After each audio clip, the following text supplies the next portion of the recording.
Ibinahagi rin ng ilang alkalde at opisyal sa Maguindanao del Sur ang mga proyektong ibinahagi ng BARM sa kani-kanilang munisipyo. May pakiusap naman si Raja Buayan Mayor Bay Maruam Mistura sa implementasyon ng proyekto sa kanyang bayan.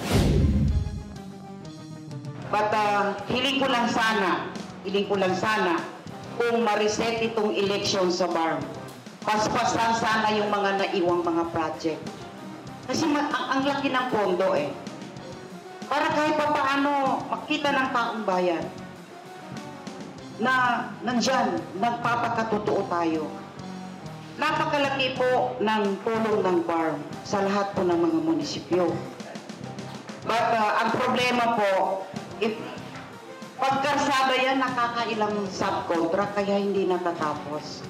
So sana, kung ma-extend man ito if ever lang, paspasan yung lahat ng naiwan ng mga project para walang maging issue.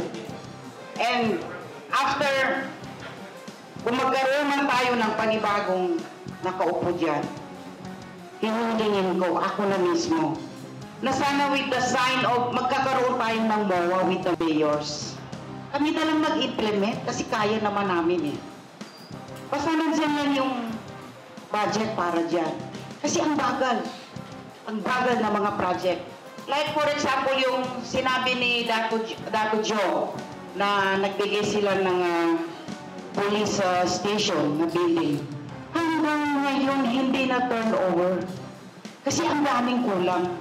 Nagsulat na po ako sa MILG or DILG na kung po pwede, kung ano man ang kulang dyan, ako na lang tatapos para ma-turnover.